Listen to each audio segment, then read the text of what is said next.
Hi, this is Jeffrey Berman. I am at I.O. West Theater on Hollywood Boulevard. We are here tonight for the Armando Show. The Armando Show is an improv comedy show.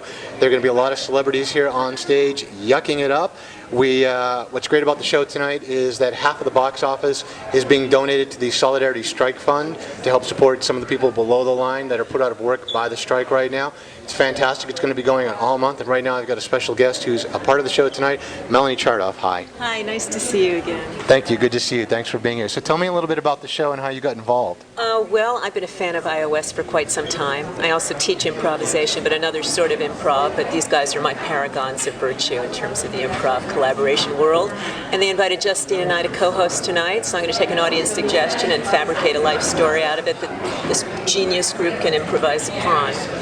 Now, you've been a part of I.O. West for a while, because I just heard of it tonight. Yeah. No, never. Never been here, except to be an audience member. No, this is my first time on the stage. I'm an honored member tonight. A lot of prep on my part, you can see that. And mine too. Well, because I asked because I was talking to the owner before we came out here, and I understand that I.O. West started in Chicago. It did. Charna started it. It was a Del Close brainchild. Del Close was the man who passed away and left his skull to all the productions of Hamlet in Chicago. I did not know that.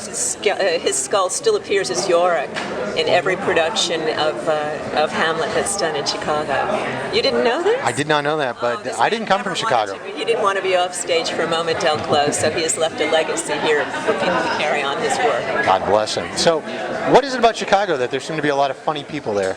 I think it's a great melting pot for a lot of ethnic groups, a lot of characters. There's a lot of fine schools there. The original Second City, for example, that generated from Chicago, had a lot of very political folks involved. It was really a political outcry, as a matter of fact. All the people involved at that time were making a lot of social commentary about the upheavals in the United States, I guess in the 60s and such.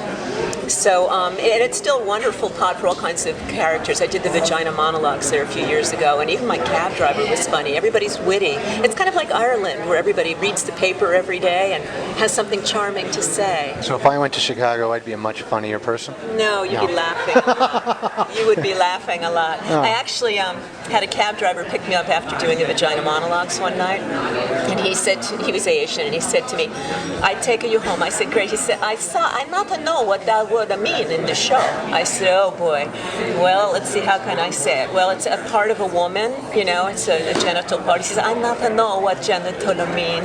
Can you tell me?" I said, "Oh, well, let's see. It's a female. It's the essence of a female, you know, her private part." He said, "I not understand what you mean by the title of that show. What did that word mean?" I said, "Okay, it's the part of the baby.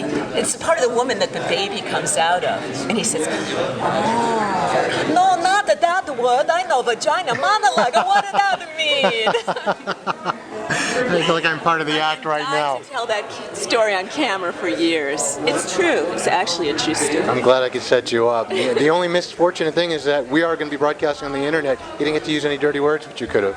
There was no dirty word used. Vagina is not a dirty word. Not in my house it isn't. No, but you mean I could go crazy you and could have, say, yeah. Well, I work wholesome. You'll see tonight. I'm a clean-cut kind of gal. All right. Well, listen, I appreciate you taking the time to talk to us. Thank you for supporting us here for the evening of the Writers' Strike protest. I live right near Fox Studios, and I walk out my door every day, and I have all these wonderful people to take a walk with, striking with signs. It's really wonderful. Well, UnitedHollywood.com was started we're all writers on strike right now, and United Hollywood Live, I'm a striking writer also. So this is just a day job for me. I only do this when I'm not actually Are you being paid for this? No. You're not. I'm not either. It's amazing how they get us all to work for free by calling us strike, isn't it? You know, it's actually like working though on my end. When it comes time to do rewrites, I don't get paid for those either. You don't really. Why are you doing this? It's, you know, my love of the guild. Oh, that's wonderful. That's admirable. Thank you very much for coming in. Thank you.